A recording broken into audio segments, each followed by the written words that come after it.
break away, break through, break free, break out, break out, break out.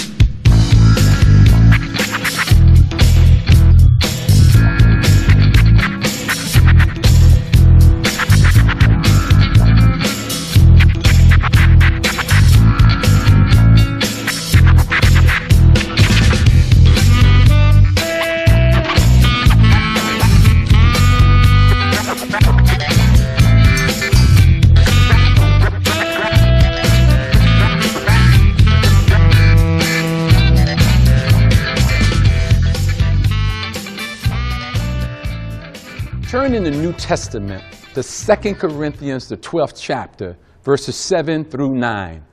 In the New Testament, 2 Corinthians, the 12th chapter, verses 7 through 9. Today we're going to be looking at the Message version. It's after 1 Corinthians and before the book of Galatians. Ladies and gentlemen, boys and girls, here is a divine truth not sold in stores. You are in charge of your present. You are in charge of your future. Truth be told, you are in charge of your destiny. I don't care if you're an old dog. You can learn new tricks and be happy. You can be successful. I don't care if you're a young pup, still wet behind the ears. You can stop generational curses as well as defeat every negative stereotype. I encourage you, no more hesitation, no more procrastination, trepidation. Your mission, stop living beneath your privileges, start living up where you belong. Now everyone, take a moment. Praise the Lord for the gift of this, a brand new day. Our text, 2 Corinthians, the 12th chapter, verses 7 through 9. 2 Corinthians, the 12th chapter, verses 7 through 9. Because of the extravagance of these revelations, and so I wouldn't get a big head, I was given the gift of a handicap, a thorn in my flesh, to keep me in constant touch with my limitations. Satan's angel did his best to get me down. What he in fact did was push me to my knees. No danger then of me walking around high and mighty. At first, I didn't think of it as a gift and begged God to remove it. 3 times I prayed. 3 times I prayed. 3 times I prayed. And then God told me, my grace is enough. God told me, my grace is all you need. God said, Robert, my grace is sufficient. Our text for the day's lesson, our text, 2 Corinthians, the 12th chapter, verse 9. The Lord said, my grace is sufficient. Repeat after me. Break away, break through, break free, break out. Our lesson title, Strength for Your Journey. Strength for your journey. Ladies and gentlemen, boys and girls, when you read this passage from the Holy Bible, you immediately notice a contrast. In 2 Corinthians chapter 12, the writer testifies about going from paradise to problems, from experiencing the blessings of heaven to feeling anguish, going from delight to distress. But then you see in verse 7 and 8, his testimony shifts to experiencing the rough side of life, what some of us would call or characterize as hell on earth. Boys and girls, life teaches all of us that contrasting experiences in life always seem to be linked together. In all of our lives, pitfalls and progress, healing and hurting, ecstasy and agony, peace and war, tragedy and triumph, growth and growing pains, smiles and frowns, crosses and crowns. We can never escape the fact that our life's journey involves contrasting experiences. That's life. Things that make us happy often are the same things that make us sad. Joy and pain, sunshine and rain. Life can be bitter, life can be sweet. Sometimes devotion, sometimes deceit. Contrasting experiences in life are often linked together. Ups and downs, things that turn you on, turn you around. Then they turn you off. Always hurting each other. If it ain't one thing, it's another. And beloved, when we look at the Holy Bible, this is the written testimony of a believer whose life was similar in many ways to yours and mine. So that's why we see in 2 Corinthians, the 12th chapter, he testifies the hardest of his sufferings came from an ever-present thorn in his flesh. And from his testimony, we know his thorn resulted in a bunch of negative situations, unwelcome, unpleasant, unwanted stuff in his life. Perhaps there is a thorn or thorns in your life. You know, the nasty kind of thorns that get under your skin, gnaws at you, causing all kinds of physical torment as well as spiritual anxiety. Thorns messing with you big time. We see here that the writer pleaded 3 times with the Lord to take away the source of his physical pain and mental stress. This is why in verse 9, God's response to his prayer has become a source of enormous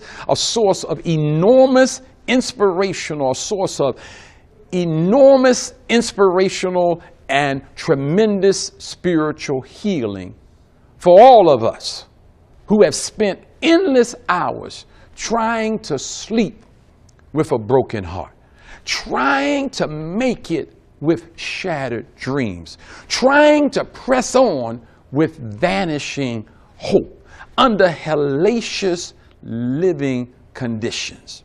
God's response took only 6 words. My grace is sufficient for you.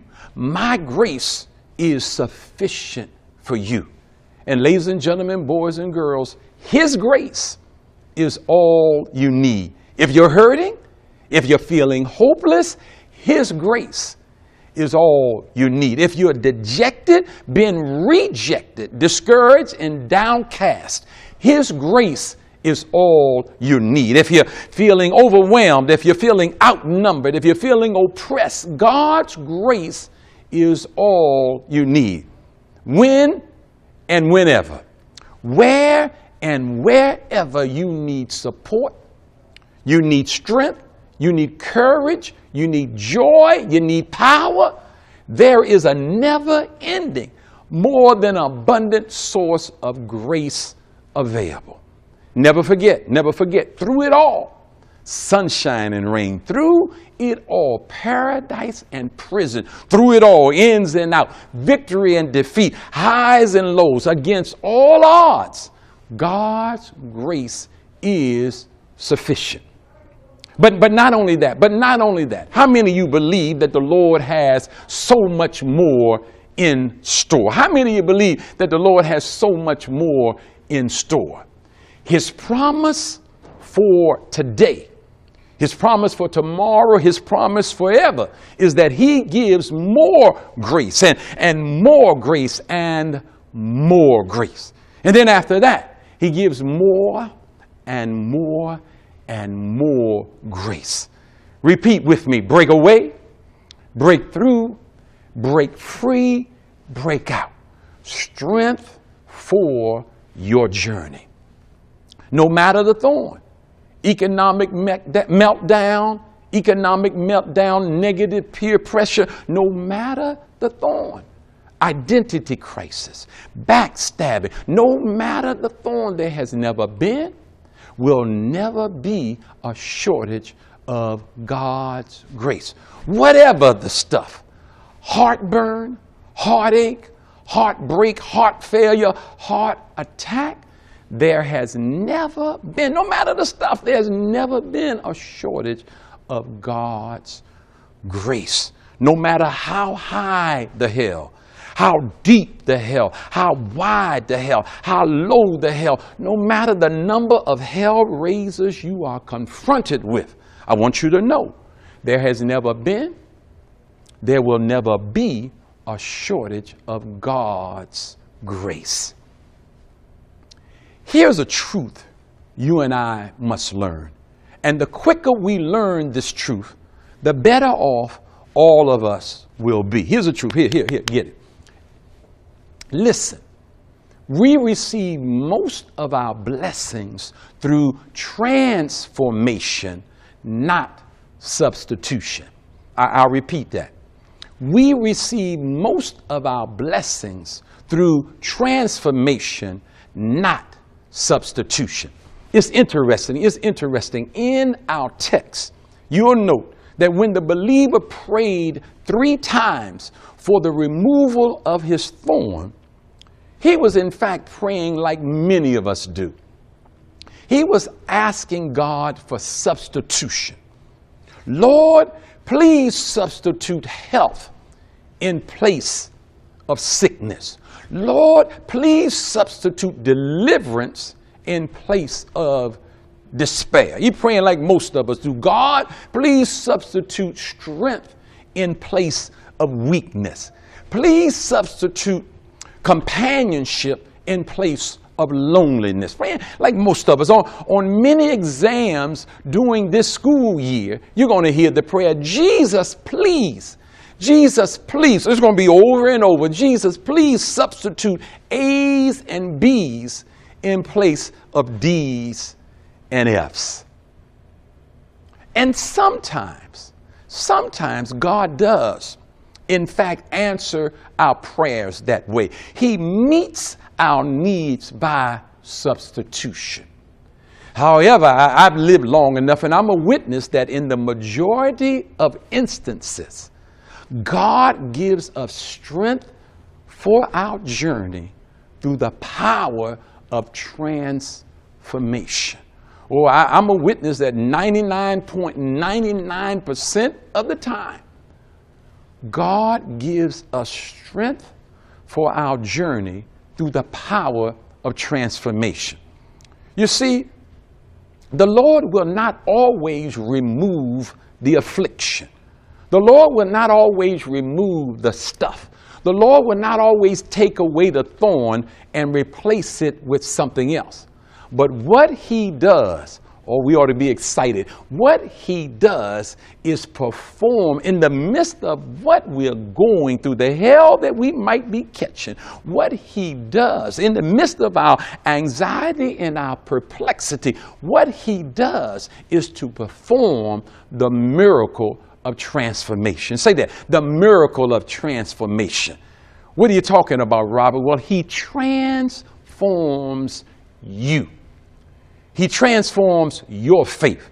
He transforms your attitude. He transforms your perspectives.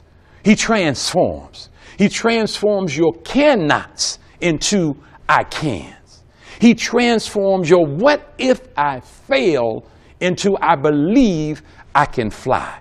He transforms your comfort zone into your launching pad so that the tough times, the thorny times, the troubling times, the contrasting events in your life work for you and not against you. Work for you and not against you. Somebody ought to shout, strength for my journey. And as we survey our nation, there is transforming grace to unite us. I want you to know, as we survey the times in which we are living, there is transforming grace to unite us. Please understand, all of us will never be alike. All of us will never think alike. All of us will never look alike. And I want you to know that uniformity is not what America needs. UNITY. Unity is what we need. Not just one nation under God, not just one nation under a groove, but more importantly, one nation with liberty and justice for all.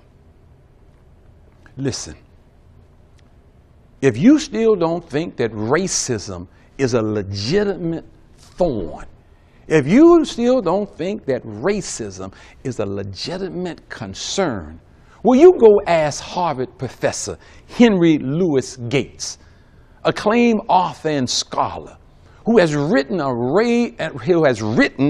array of literary gems, hosted countless PBS programs such as Finding Your Roots and other documentary. Or he'll tell you about a thorn or two. Ask young actor Rob Brown, known for his roles in the films Finding Forrester, the film Coach Carter, and for starring in HBO series. Ask Rob Brown, who is currently cast in the NBC drama Blind Spot. He'll tell you about a thorn. Ask Oprah Winfrey. Oh yes, that Oprah Winfrey. At the age of 17, Oprah won the Miss Black Tennessee Beauty pageant. She also won a full scholarship to Tennessee State University, where she majored in speech and performing arts. In 1976, she moved to Baltimore to join the WJZ News team as a co-anchor. There she co-hosted her first talk show. She found a niche that perfectly suited her outgoing, caring personality. Well, in January 1984, she was invited to Chicago to host a faltering half-hour morning program. In less than a year, she turned AM Chicago into the hottest show in town. In September 1985, the show was renamed the Oprah Winfrey Show. And the rest is history. Oh, but we're talking about thorns. Ask James Blake, retired tennis pro, who was known for his powerful forehand. In 2005, Blake was presented with the Comeback Player of the Year award. On July the 3rd, 2007, Blake's autobiography, Breaking Back: How I Lost Everything and Won Back My Life, was released and debuted at number 22 on the New York Times bestseller list. No sagging pants, somebody say thorns. No dreadlocks, no tattoos, somebody say thorns. No thug life, no gold teeth, no straight out of Compton mindset. No lack of higher education or lack of accepted social mores. Yet all of them were racially profiled.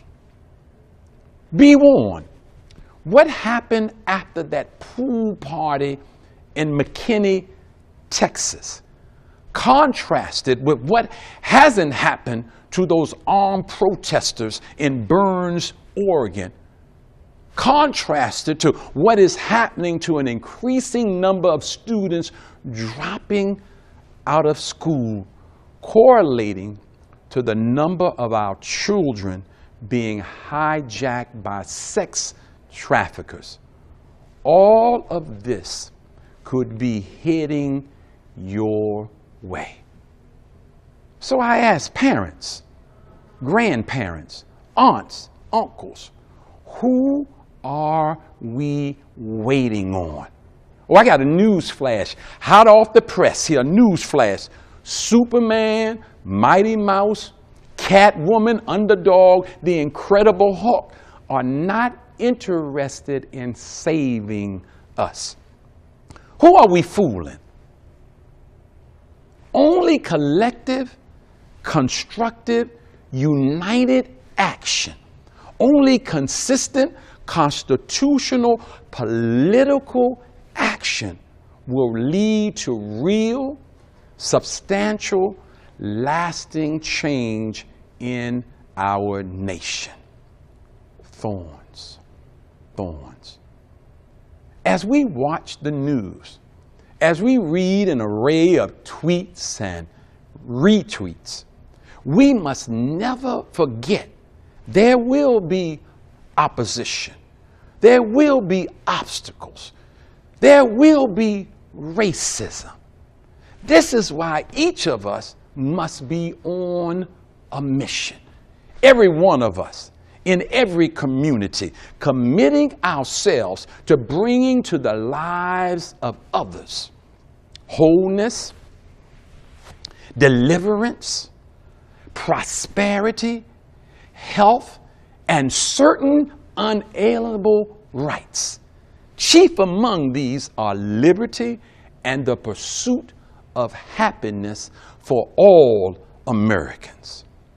In 2 Corinthians, the 12th chapter, we encourage each of you can claim God's power and draw upon his sufficient grace.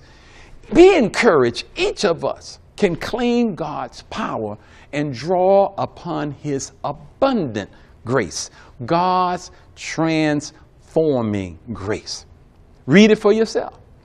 God did not alter the situation by substituting the thorn for something else. Nevertheless, even though he didn't substitute the thorn for something else, we read, God did restore the believer. God did renew the believer. God did replenish the believer. God did revive the believer by bestowing transforming grace, by blessing the believer with transforming grace, by strengthening you with his transforming grace. Oh, that's right, that's right.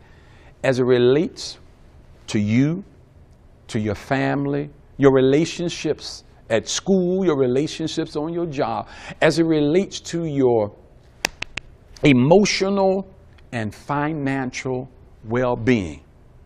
Even as we look at our nation and as it relates to all your current and future stuff, thorns in your life, never forget his grace is sufficient. His grace is all you need. Speak up, speak now. Transforming grace. Oh, his grace will transform negative situations into positive celebrations. His grace will transform sad weeping into happy dancing. His grace will transform tough problems into triumphant victory. Somebody ought to say it, transforming grace. His grace. His grace will transform hard necessities into hallelujah good times. His grace will transform debilitating diseases into divine healing. His grace will transform unprovoked racism into divine growth. Speak up. Speak now. Transforming grace. Stumbling blocks into building blocks. Bullying and rejection into heaven-sent blessings. Financial failures into mountaintop conquests. Financial failures into new opportunities. Marital conflicts into marital bliss. Marital discord into happy ever afters. Transforming grace. Closed doors into visions of an open highway. Slanderous reproaches into a resounding resume. Transforming grace. Heavy tribulations into continual thanksgiving. His grace will transform you. Childhood dysfunctions into a stronger you, a confident you, a courageous you, an innovative you, a bold, relentless, blessed, highly favored, positive you. Transforming grace. Oh, the word works. Work the word. So instead of worrying and fretting, being weak and apathetic over what life is doing and what's happening in your life, focusing on your thorns and your stuff, focusing on life's OMG moments, life's no they didn't moments, life's every time you turn on the news, not again moments. Let me encourage you to daily exercise your faith in God, as well as daily exercise your faith in yourself. And then watch transformation take place. All 2 Corinthians, the 12th chapter, the 9th verse, tells us about a glorious transformation, a God-ordained transformation, a gracious transformation. Break away, break through, break free, break out. The word works. Work the word. Strength for your journey. Strength for your journey. Strength for your journey. How many of you want to be where the action is? How many of you want to awaken your divine power and unleash your success consciousness? You want to be on the front line, where God is doing the supernatural, where God is doing the powerful, where God is doing the miraculous, where God is doing the divine. Well, ladies and gentlemen, boys and girls, if you desire not substitution, but you desire transformation, then you ought to be willing to say along with me, I am on a mission. Or declare, I am on a mission to live up where I belong and to lift my brothers and sisters higher. Or declared, I'm on a mission to be strengthened and to give strength.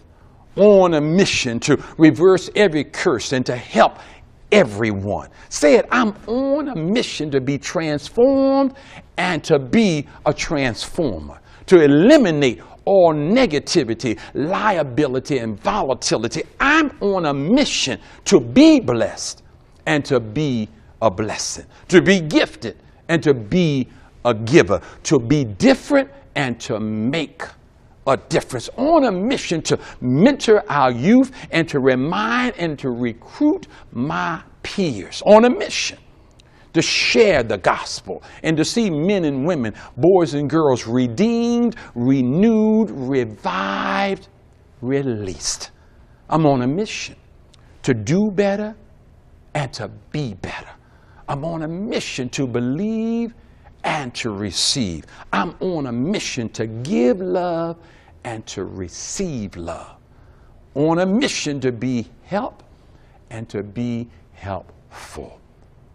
Regardless of the thorns, I want you to know I'm on a mission to go higher and to inspire. In spite of the stuff, I'm on a mission to start my journey and to fulfill my destiny. break away, break through, break free, break out. Strength for your journey. Strength for your journey. Strength for the journey. Your grace and mercy brought me through. God, I'm living this moment because of you. I want to thank you and praise you too. Your grace and mercy brought me through. God, your grace and mercy brought me through. I'm living this moment, and it's because of you. Lord, I want to thank you and praise you too. Your grace and mercy brought me through. Strength for your journey. The word works. Work the word.